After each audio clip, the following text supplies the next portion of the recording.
Vamos lá. A população em situação de rua no Brasil tem crescido consistentemente na última década, alcançando o assustador número de 222 mil pessoas em 2020, sendo 24 mil apenas aqui na cidade de São Paulo. Olha, muitas dessas pessoas, elas não conseguem ser atendidas nos equipamentos públicos de saúde por motivos que vão desde não possuírem um comprovante de endereço para o cadastro até serem impedidas de adentrarem o espaço por estarem mal vestidas, né? Mal cheirosas. Para falar nesse programa Lesp Cidadania sobre a Associação Médicos do Mundo, eu recebo aqui em nossos estúdios o médico Renato Bonin, está aqui já ao meu lado aqui, e também o advogado Paulo Cesário de Oliveira Júnior. Bom, bem-vindos aqui aos dois, bem-vindo Paulo, bem-vindo doutor Renato, os dois doutores aqui, para a gente falar sobre esse assunto que está pertinente, né, em São Paulo, não só em São Paulo, no Brasil inteiro, essa questão das pessoas em situação de rua. Né? Bem complicado, a gente sabe disso, eu acabei de citar números aqui, mas números passados, a gente está em 2023, né, doutores? E com certeza isso cresceu, esse número aumentou. Eu queria até que vocês falassem, eu vou começar até com o doutor Paulo, até para ele falar sobre esse aumento também, né, das pessoas. A gente viu há pouco aqui, você estava dando uma olhada antes de começar o programa, nos números, né, que na realidade a gente não tem total certeza desse número de pessoas em situação de rua, né, doutor Paulo? Exato. Na realidade, nós não conseguimos fazer um cálculo exato da quantidade de população que se encontra em estado de vulnerabilidade, ainda mais aqueles que estão em situação de rua. É muito complexo essas informações, porém nós percebemos que houve sim, de forma considerável, um aumento, ainda mais pós-pandêmico, né? Uma vez que a população teve uma dificuldade imensa na questão relacionada ao trabalho, a questão da família, e isso acabou gerando algumas dificuldades ainda maiores na vida de todos nós. E com essa dificuldade houve sim, a nossa percepção, um aumento considerável, não só de população em situação de rua, mas agora com famílias inteiras indo viver em uma situação de rua. E é uma situação extremamente vulnerável, de extrema vulnerabilidade. E esse aumento das pessoas se deve mais a quê? Existem vários fatores, né? Não é um único fator. Desde algum problema psicológico, uma desilusão amorosa, uma desilusão com a família. As pessoas às vezes não têm perspectiva de vida e isso faz com que haja um certo distúrbio.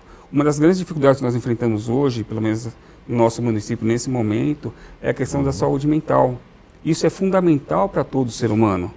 E quem não tem acesso a esse tipo de tratamento acaba se tornando ainda mais vulnerável no nosso dia a dia, que já não é fácil para ninguém. Imagina uma pessoa que teve uma desilusão, seja ela trabalhista, seja ela emocional, uma questão familiar, e ela vai acabando indo para uma situação degradante dessa forma, né? Ainda mais podemos apontar também a questão da própria droga. A drogadição é uma coisa que vem atrapalhando muito a família brasileira. A gente vê aí a chamada Cracolândia aqui, cada vez mais, né, aumentando o número de pessoas nessa situação, né, de drogas, enfim, são várias situações. Aquela doutor Renato, eu queria até que ele falasse na questão que incidiu muito, na minha opinião, eu acredito que o senhor vai esclarecer para a gente melhor aqui, né, doutor Renato? A questão da pandemia. Tá. Porque isso também ajudou, impactou muito na questão, né, da moradia, dos moradores de rua, toda essa situação que a gente viveu aí. E continua vivendo, porque não terminou.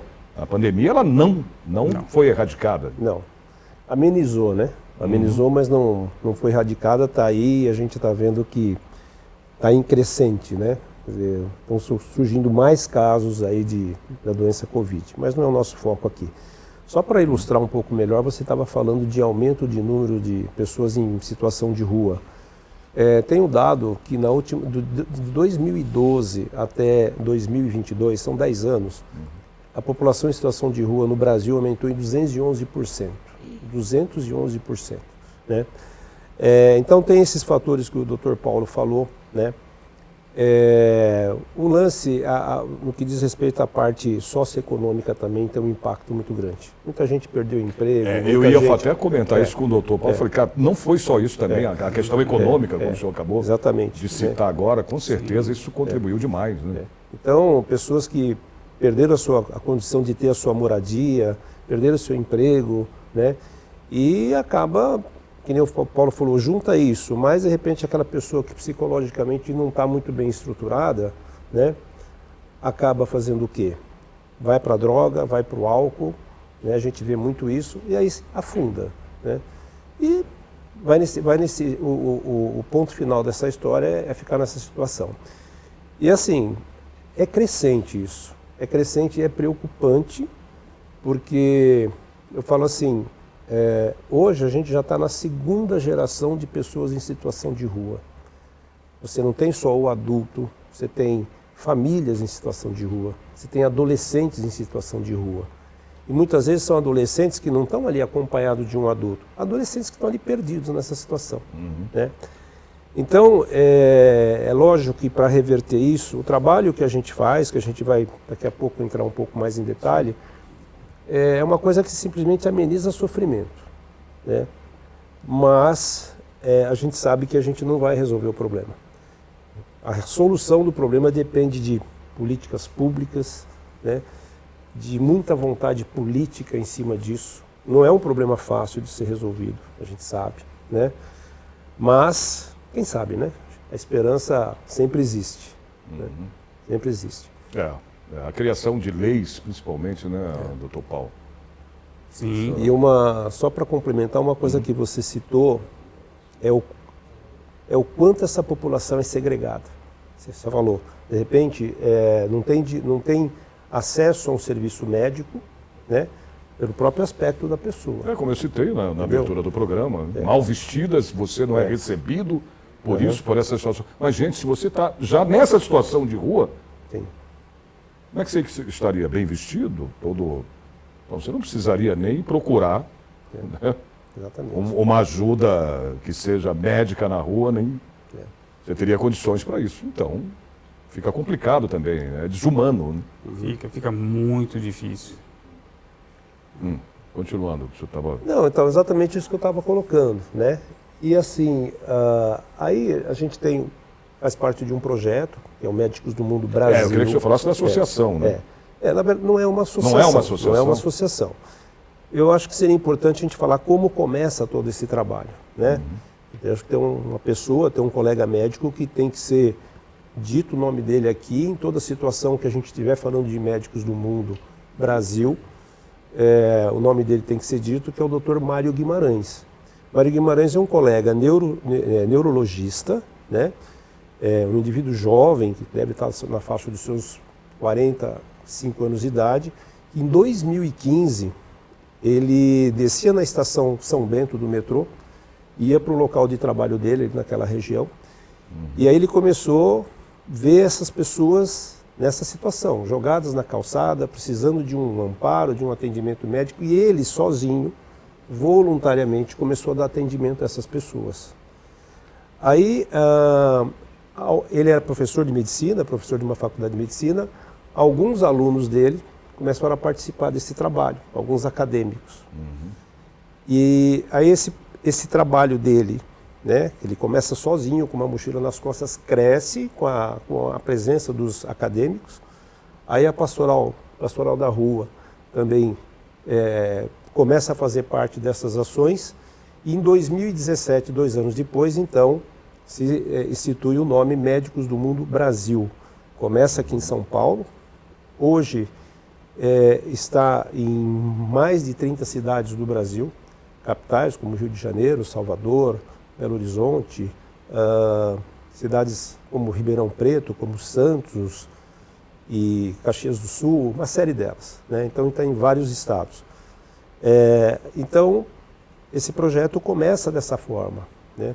E começou com esse médico? Começou com esse colega nosso, com esse colega o Mário, de vocês? né? Ainda, então, você tem as filiais. Nós aqui pertencemos à filial de Osasco, município vizinho. Eu comecei a fazer parte desse trabalho em 2021. Tomei conhecimento do trabalho desse projeto através da rede social. Eles desenvolviam ações aqui no pátio do colégio, ali na região do pátio do colégio, todo terceiro domingo do mês. E eu me apresentei lá voluntariamente. É tudo um trabalho voluntário, né? É todo um trabalho assim que é você querer se doar. Aí eu peguei, apareci lá um belo domingo, né? E me apresentei. Falei, eu sou médico, sou pediatra e eu quero fazer parte desse trabalho ajudar, aqui. Né? Eu falei, não, seja bem-vindo, né? E aí eu fui participando de todas as ações, que ocorrem uma vez por mês, e quando foi em maio, junho de 2022, meu trabalho é todo em Osasco, né? Esse meu tempo de profissão sempre é desenvolvido no município de Osasco. E Osasco tem é a terceira cidade do estado com o maior número de pessoas em situação de rua. Capital, em primeiro lugar, Guarulhos em segundo lugar, terceiro lugar Osasco. Eu falei, olha, eu gostaria de levar esse trabalho todo para Osasco. Não, tudo bem, se você comandar, a gente dá toda a sustentação para começar. E aí nós começamos um trabalho, eu conheci o Paulo, não conheci o Paulo, né? Não doutor Paulo. Paulo. E o Paulo naquela ocasião exercia, ele era o diretor da Comissão de Direitos Humanos da OAB de Osasco. Paulo, uma pessoa bastante conhecida, e conversei com ele é bastante envolvido nessa causa da pessoal em situação de rua. E aí fomos conversando, fizemos reuniões com a Secretaria de Assistência Social, a Secretaria de Saúde, e foi caminhando assim a passos largos, de uma maneira assim inesperada, muito rápida. E quando foi em agosto de 2022, né, na semana da população em situação de rua, e é exatamente a semana que vai do dia 12 ao 19, se eu não me engano, de agosto. Né? Então, no dia 19 de agosto de 22, nós fizemos a nossa primeira ação em Osasco. Né? E estamos lá até hoje. Né? O que a gente faz? Né? É um trabalho que nós fazemos em parceria com a OAB, com outras instituições. Destacar aqui o importante papel do Motoclube Insanos. Não sei se vocês já ouviram falar desse Motoclube Insanos, que começou em Osasco também, a questão de uns 8 anos atrás. E o Motoclube Loucas, né, que é a ala feminina dos Insanos. E esse pessoal, a parte de estrutura, de montagem, nós montamos em torno de 15 tendas para cada ação. Então todo esse trabalho de montagem das tendas, esse trabalho braçal, vamos dizer assim, é o pessoal dos Insanos e das Loucas que fazem. Né? Fornecimento, eles fazem também o fornecimento de refeição, quer seja o lanche da manhã, a merenda no final da ação. A ação acontece uma vez por mês, aos domingos, lá em Osasco, é o terceiro domingo do mês, das 8 da manhã até as 14 horas. Então, a doação de roupas, de calçados, banho solidário, o pessoal tem direito a tomar um banho. A gente está vendo aqui, ó, através aqui de vídeos e fotos. Vocês estão vendo. Né, Paulo? A gente está vendo. Inclusive é um trabalho onde se agrega muito valor, valor humano, né?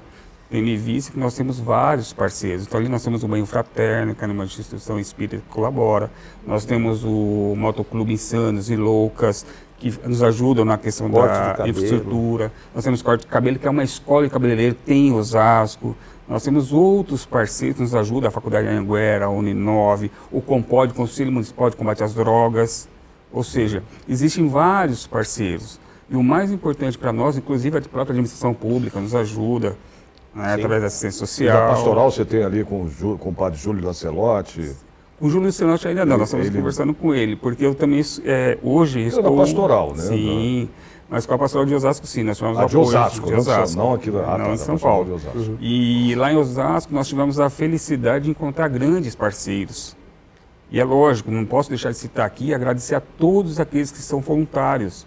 Porque se não fossem os voluntários... Mas e aqui na cidade de São Paulo? Digo aqui, tudo bem que vocês estão falando de Osasco, de Osasco. Só, digo na cidade de São Paulo, eu queria até ter pra gente ter uma ideia, porque eu estava até em off ali nos bastidores conversando com vocês e falando, né, das pessoas de situação de rua que a gente vê aqui em São Paulo, eu que moro aqui perto, né, nos Jardins, a gente vê o crescimento, o aumento das pessoas em situação de rua aqui na cidade de São Paulo. Eu queria saber se vocês têm informações também, né, desse tipo de ajuda, né, doutor Renato, aqui na cidade de São Paulo. Eu falei para você que eu comecei em São Paulo em 2021. Infelizmente, as ações em São Paulo deixaram de existir. Ela ali na região do Pátio do Colégio, aquela região toda, né, do antigo centro econômico, ali perto de onde era o Banespa, hoje agora é o Espaço do Santander. E começa assim, primeiro porque lá nós, em Osasco, a gente tem um espaço que é cedido pela prefeitura, com apoio de várias secretarias, como foi dito aqui. E em São Paulo, o espaço que o pessoal usava para desenvolver a ação tinha que ser pago uma licença para a prefeitura de São Paulo, né? E isso já gerou um desgaste. Teve pessoas, né, infelizmente eu falo assim, é muito difícil fazer o bem. É muito difícil fazer o bem. E tem muita gente que é contra você fazer o bem por bobagens. Então teve, por exemplo, denúncia de pessoas que foram lá visitar o trabalho na vigilância sanitária, né, dizendo que achavam um absurdo, de repente, você estar ali naquela condição e aplicar uma injeção intramuscular numa pessoa que precisava ser feito. Então, como é que acontece lá na guerra, no Afeganistão, nessas catástrofes mundo afora, né? Então, e assim, ali a gente tem um espaço específico para isso, você faz asepsia, e aí foi feito... É o que a gente está vendo aqui no vídeo, gente, olha aí. Foi feita uma denúncia... Uma coisa tão... Não é? Exato, e a vigilância sanitária do município... de ajuda. E a vigilância sanitária de São Paulo proibiu. Então, já faz um ano, né, que não tem mais ação em São Paulo. O que o pessoal de São Paulo faz? Vai em comunidades da periferia para esse atendimento. Aeroporto de Guarulhos, onde tem os refugiados do Afeganistão, lá no último andar, desenvolver ações ali. Tá? Médicos do Mundo, hoje em dia, também participa de ações para atender populações ribeirinhas da região amazônica. Mas São Paulo, infelizmente, acabou por isso. E onde começa tudo, né? É a célula-mãe, né? Mas assim, em outras cidades está caminhando muito bem. E é aquilo que a gente está falando, quando você fala médicos do mundo, dá a entender que é só um atendimento médico, mas é muito mais que isso. Atendimento psicológico, veterinário, para os dogs, para os pets, né? Enfermagem, nós temos a farmácia onde a gente faz a doação dos medicamentos básicos, que a gente consegue doações, e que também a Secretaria da Saúde fornece. Atendimento odontológico, laboratório de rua. Aliás, são vários projetos. Eu tenho aqui, inclusive, olha, entendeu? Enfermagem de rua, mulheres sem medo, olha aqui, assistentes de rua, né? Podologia também. Podologia, sim. Vocês atendem, são vários projetos, então. Reabilitação, fisioterapia. Então, eu falo assim, com tudo isso, né? Eu acho que uma coisa que a gente percebe naquelas pessoas que nos procuram é que eles têm esse acolhimento e eles conseguem começar devagarzinho a resgatar um pouco do que é a dignidade humana. A hora que você chega e toma um banho, o cara que já faz uma semana que não toma um banho, que corta o cabelo, que tem o pé cheio de lesões e vai lá o pessoal da podologia, o pessoal da enfermagem fazer um tratamento. Então esse é o nosso trabalho, né? Então, e a gente caminha dessa forma. A gente tem um feedback muito positivo por parte dessas pessoas que nos procuram e vice-versa. Agora, doutor Paulo, como é que é o teu trabalho, então, em cima dessa ajuda toda? Eu sei que estou vendo que você tem, inclusive, ao teu lado aqui, um ajudante, né? Sim, inclusive ele participa dessas atividades. Que ajuda também. Conta um pouquinho do teu trabalho. Então, na realidade, o Bonin já foi muito feliz na fala dele, mesmo porque foi a partir do momento que nós nos conhecemos que o projeto começou a ser desenvolvido, né? Porque algum tempo atrás eu estive à frente da Comissão de Direitos Humanos do município de Osasco. Então, mas eu queria saber exatamente disso, na tua área como advogado. Como nós ajudamos como advogado, nós ajudamos da seguinte forma, nós tentamos dar orientação jurídica a essa população que precisa. Por exemplo, em várias situações nós tivemos que fazer alguns encaminhamentos para a própria Defensoria Pública, outros nós fizemos encaminhamentos para o Centro POP, que é o Centro de Referência da População em Situação de Rua do município. Outros que foram muito bacanas, nós conseguimos contribuir na retirada de certidões negativas para que as pessoas conseguissem emprego. Isso foi muito bom, teve nós 4 ou 5 moradores em situação de rua que conseguiram emprego depois que nós tivemos a ação. No caso da pandemia, nós tivemos muitas dificuldades com egressos, o sistema prisional, tendo em vista que eles tinham que assinar os documentos junto ao fórum, e aí conseguimos encaminhar algumas documentações com relação a isso.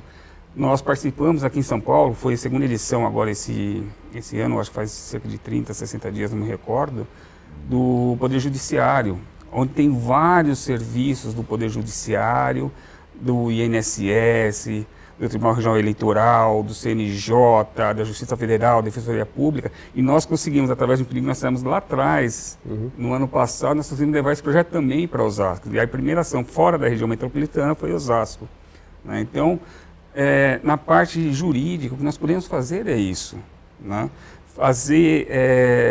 Ser essa ponte, esse elo de ligação com o próprio Poder Judiciário. Muitos deles não sabem que eles têm serviços gratuitos junto à Justiça Federal, junto à Justiça Estadual, encaminhamentos. Por exemplo, através de uma parceria com a própria Secretaria, nós conseguimos até fazer o cadastro único em determinadas situações. E isso é muito importante para eles, conseguir reativar os benefícios que muitas vezes perdeu por uma falta de endereço, conseguir a documentação que muitas vezes por uma falta de endereço ou porque houve uma questão de, eles falam higienização ou zeladoria do município, onde a própria guarda municipal, a própria polícia militar, às vezes quando ajuda nessa situação, acaba se perdendo muita documentação, acaba se perdendo muitas questões pessoais, e eles precisam dessa ajuda. E é nessa parte que nós ajudamos. E a outra parte é a questão da própria articulação com todos esses outros trabalhos. Por exemplo, na nossa situação lá, nós temos hoje atendimento médico, odontológico, veterinário, banho, corte de cabelo, nós temos orientação jurídica, nós temos podologia, nós temos orientação psicológica, nós temos vários tipos de serviços dentro de uma única ação. E isso só é possível porque as pessoas entenderam a necessidade das pessoas se unirem e serem um pouco mais humanas. E isso que é o mais importante. E esse não foi só o único trabalho que nós desenvolvemos. Nós também desenvolvemos trabalho junto à questão do movimento da população de apoio à população em situação de rua, que nós completamos um ano justamente junto com os médicos do mundo, onde a gente consegue apoio de algumas instituições da própria sociedade civil que vêm ao encontro desses projetos. Então, assim, a nossa participação junto a esse trabalho é mais ou menos esse trabalho que nós realizamos, de fazer a ponte com o poder público em si, e inclusive, se precisar fazer uma intermediação com o Poder Judiciário, nós fazemos. Por exemplo, nós analisamos e nós revisamos o projeto de lei municipal de apoio à população em situação de rua, que infelizmente, por uma questão política, ainda está parado lá. Mas nós revisamos, nós apresentamos junto com a população em situação de rua. Ela não foi descartada, ela participou de todas as reuniões. Tanto é que nós realizamos esse ano a segunda audiência pública relacionada a essa questão dentro da Câmara Municipal de Osasco. Legal. Olha, a gente vai fazer um breve intervalo, viu, doutor Renato? Rapidinho. Eu quero voltar, a gente vai continuar falando sobre o assunto, né, e mostrando aqui o trabalho, né, gente, do médicos do mundo. O doutor aqui, Renato, explicou o começo, como é que começou tudo isso. Mas daqui a pouco a gente volta com mais informações, mais uma parte do programa para você. Voltamos já.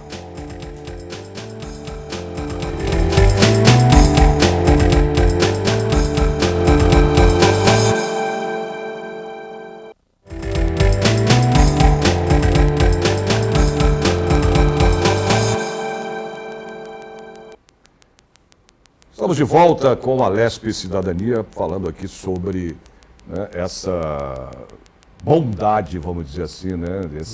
Mas é a verdade. Né? Médicos no mundo é uma coisa sensacional. Até brinquei, né? Isso não é brincadeira, mas eu fiz uma comparação de Médicos Sem Fronteira. É mais ou menos.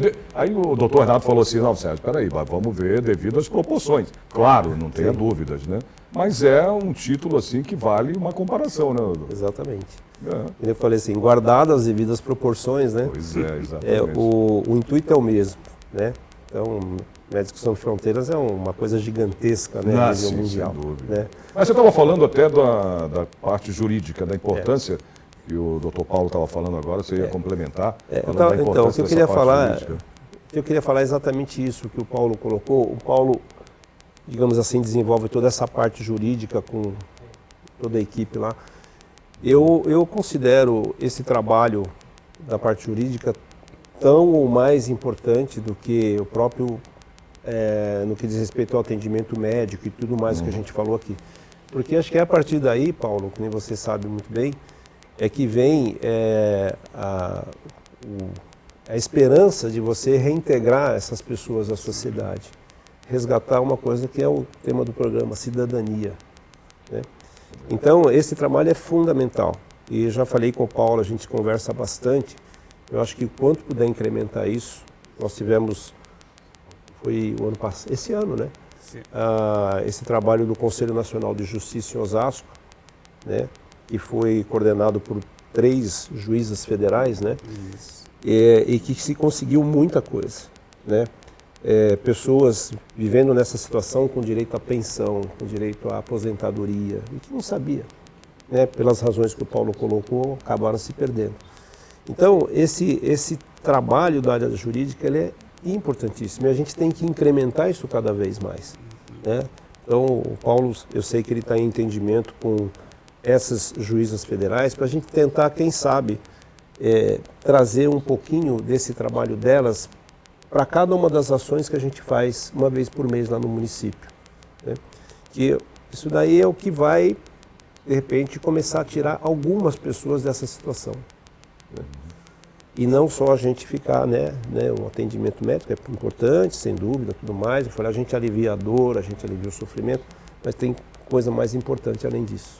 Inclusive, é tão importante que no dia que teve essa ação, que foi conhecida como Judiós, ali na nossa região, muitos saíram já com a aposentadoria, outros estiveram na situação de ter dinheiro, 4, 5 mil reais, parado no banco, dependendo de uma decisão judicial, só que como ele não tem acesso direto à justiça, fica difícil, ele fica com receio de ir até o tribunal, até o fórum, até o juizado especial de pequenas causas, então fica parado. E foi com esse tipo de trabalho que muitos deles conseguiram reaver um pouco dessa situação e também um pouco da sua dignidade também, o que foi o mais importante, como o doutor Boninho falou.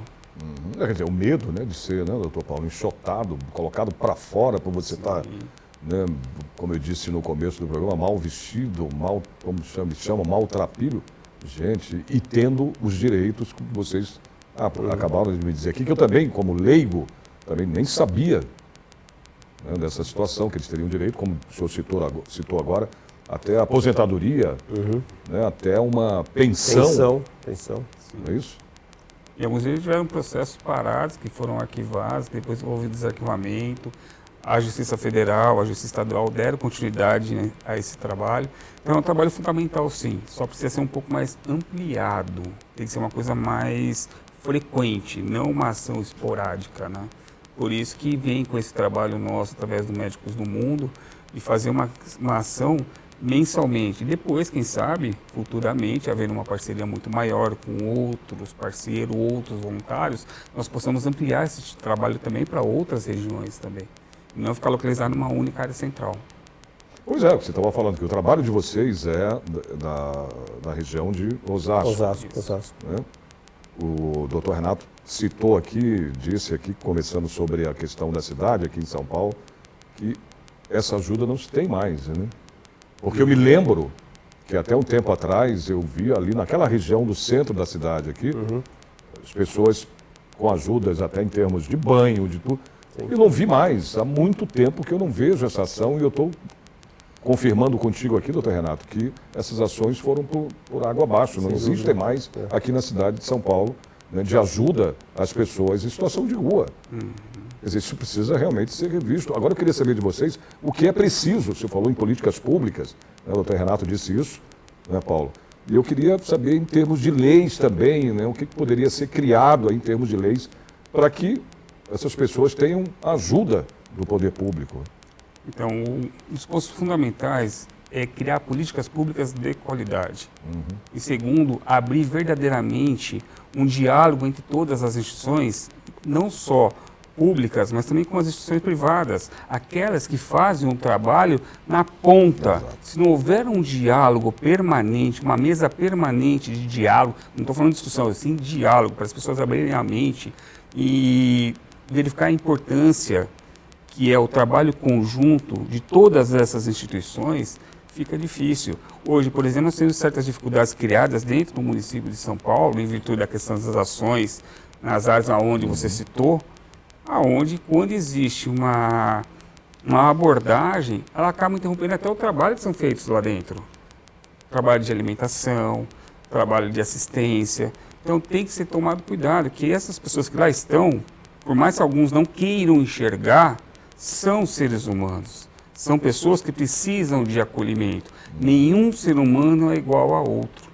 Então, se a gente não conseguir ter compaixão e compreensão que cada ser humano é diferente, nós temos que respeitar essas diferenças, fica difícil. Então, muito passa-se pela reinvenção do próprio ser humano. E nós temos que entender isso. E isso só vai acontecer através do diálogo permanente.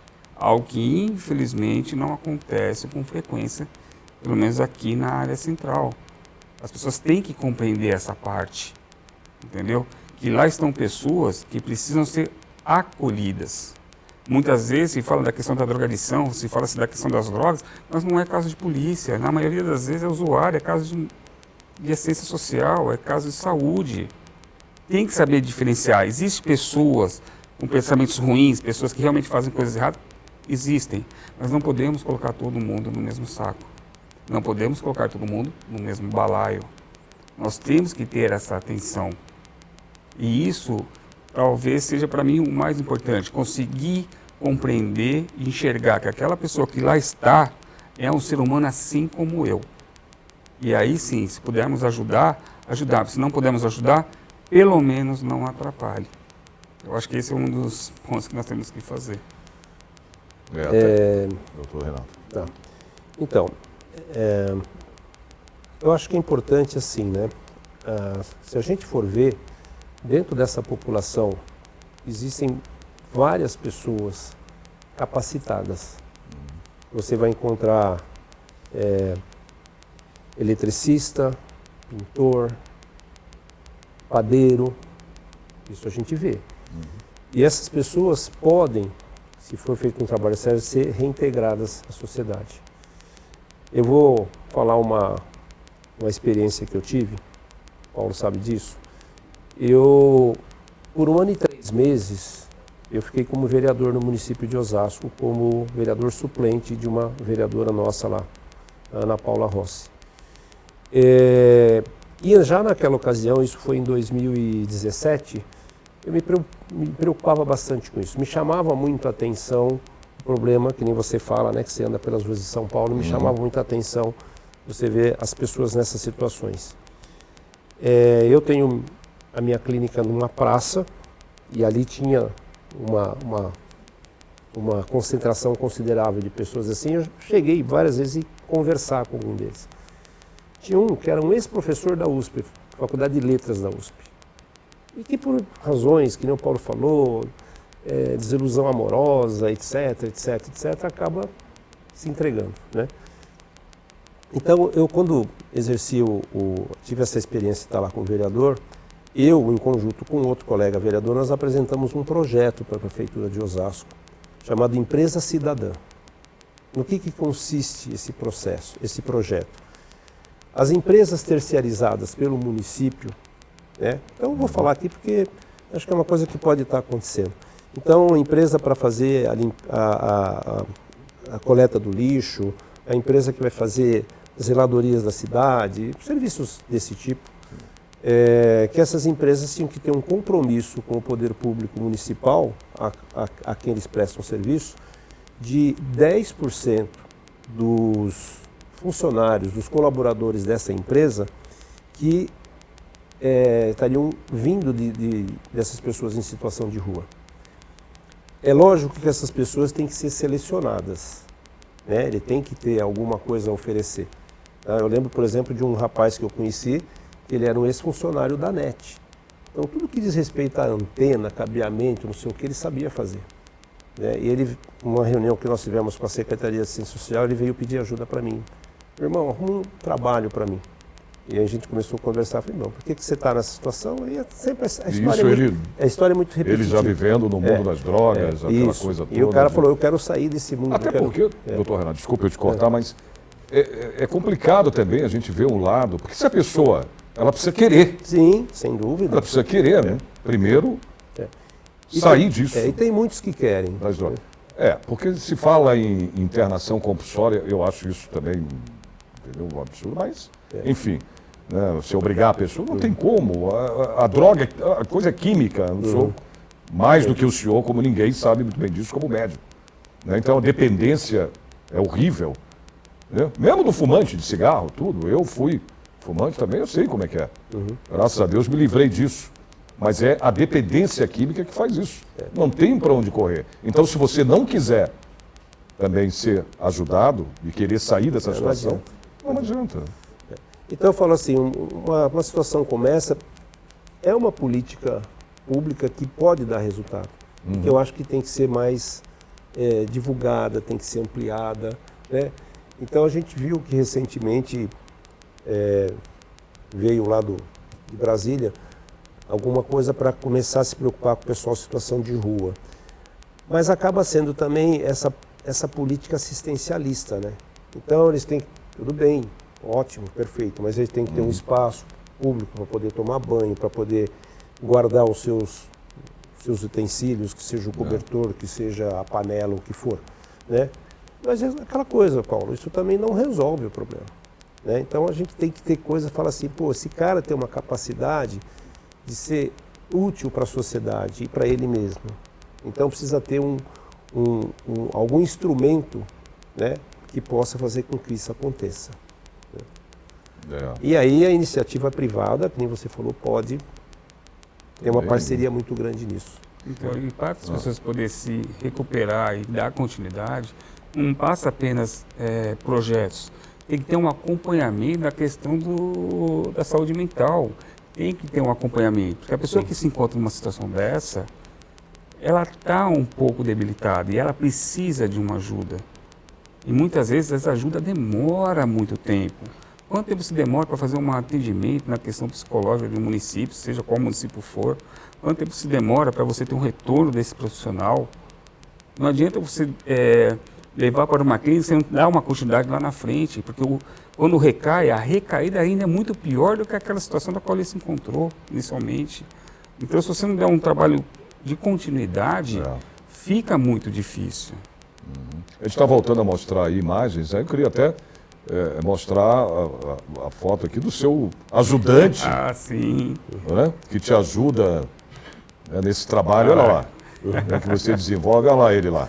Eu falei aqui no primeiro bloco, não foi brincadeira não, falei, é o ajudante dele, é o ajudante do Dr. Paulo, tá ali, né, meu garoto, tá lá. E ajuda muito, viu? Aí, claro. Olha, nos ajuda, leva as pessoas que estão chegando pela primeira vez, apresenta todo o grupo, não é isso? Lá. Sim. Tá assim, ajuda mesmo, desde pequena. Mas é muito bom, isso se fala, né?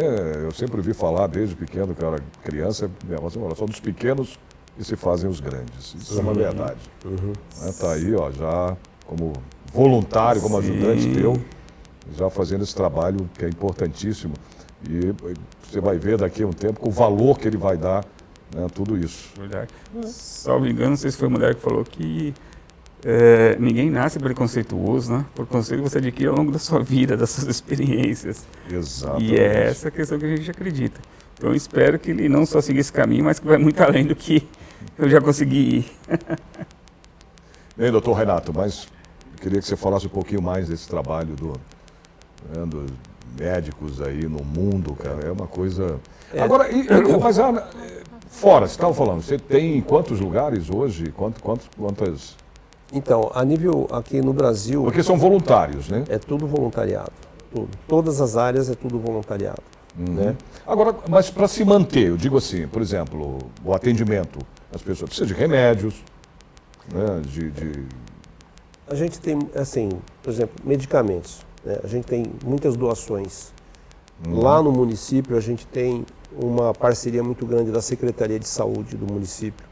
Então, aqueles medicamentos você já tinha falado básicos, que a prefeitura participa, ajuda. Eles fornecem. E engraçado, né, doutor Renato, você tem aqui em São Paulo, além da prefeitura, subprefeituras, né?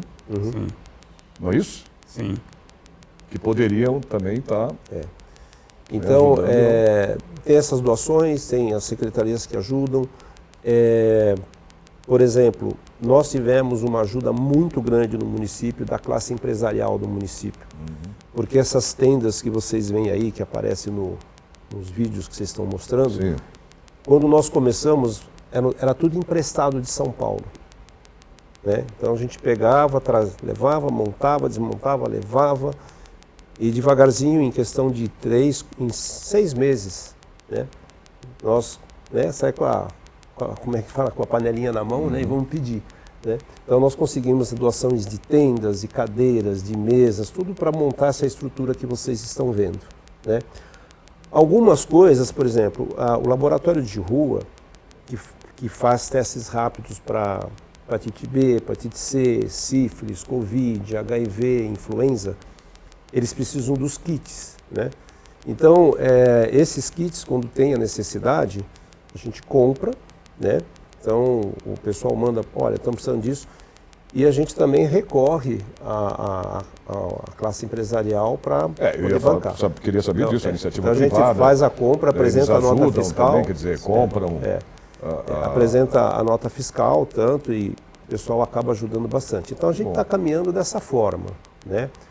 Mas a gente espera que logo, logo a gente consiga reverter essa situação. Porque assim, tem muita gente, Sérgio, que quer ajudar, que quer doar, né?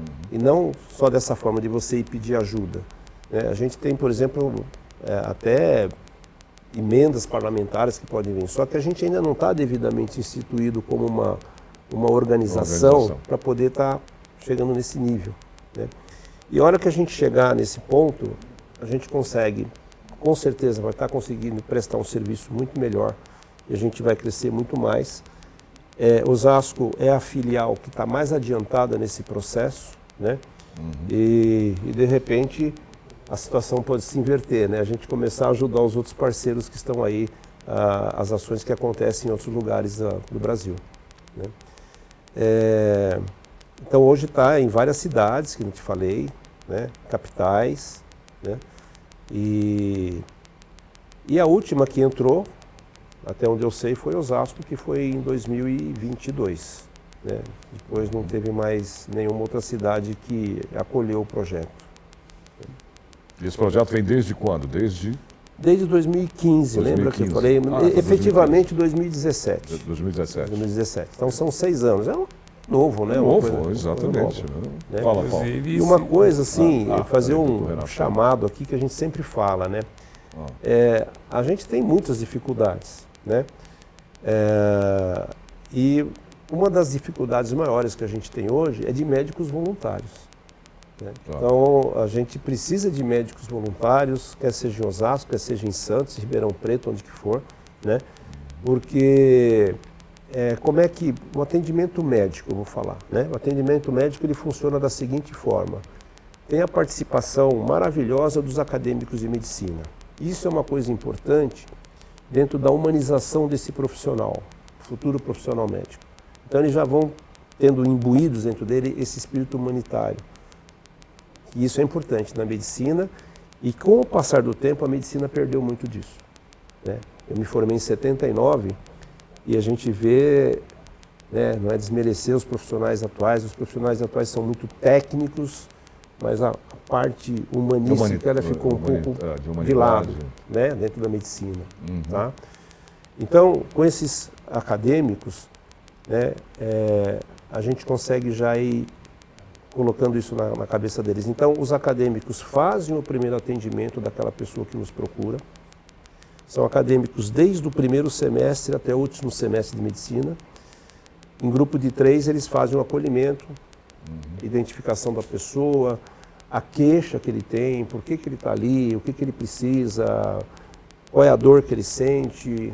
Então, faz a captação desses dados, que a gente chama de anamnese, e aí chamam dos médicos, né? Nós somos chamados médicos tutores, os médicos já graduados, formados, tudo mais, e a gente vai discutir com esses acadêmicos o que fazer.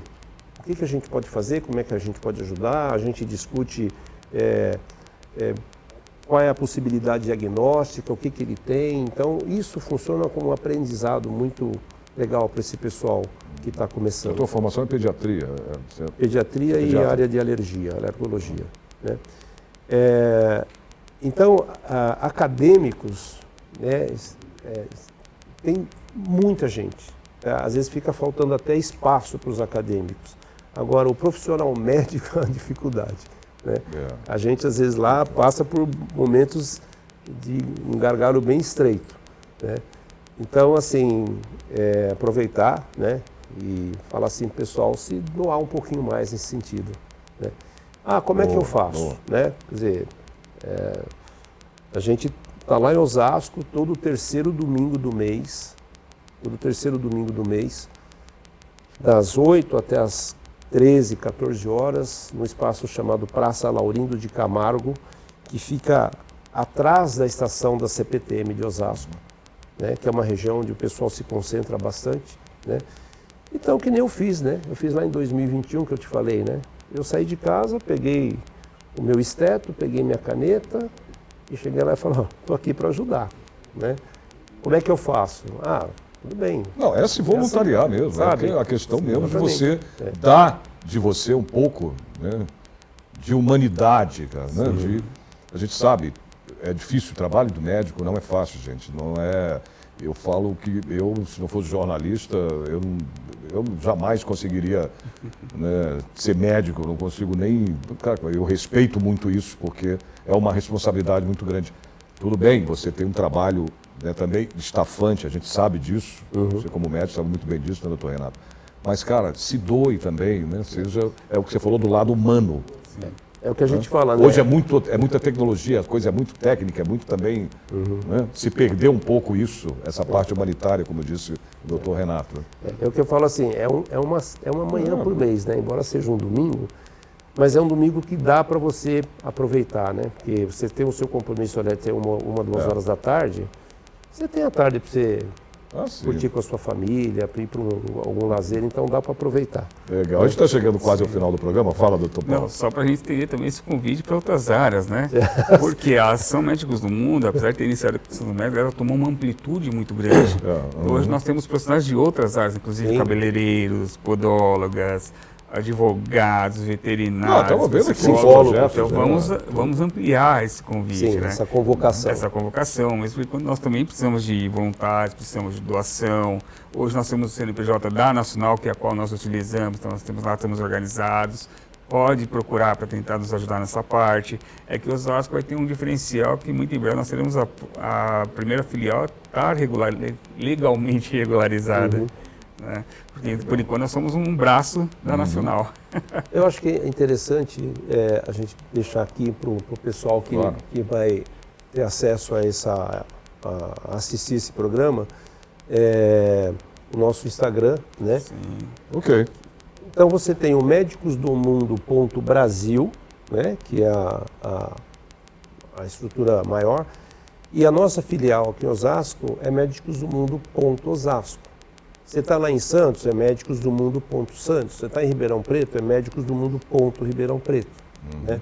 Então, quem quiser conhecer um pouco mais esse trabalho, é só entrar no Instagram e ver que tudo isso que vocês foram projetando aqui tem lá e algo mais.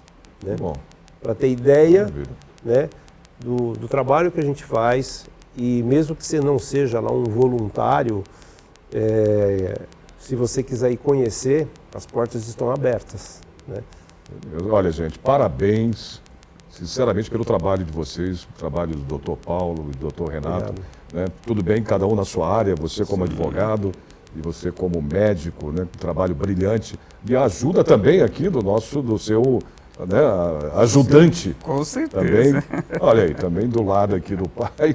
Né? Um ajudante aqui que também faz a parte dele, né, Logan? Mas é ele que vai recepcionar os nossos voluntários. Aí, tá vendo? Gente, obrigado então pela participação de vocês e até uma próxima vez, tá bom? Opa, obrigado. Pessoal, o Alesp Cidadania de hoje termina aqui. Espero vocês no próximo programa. Até.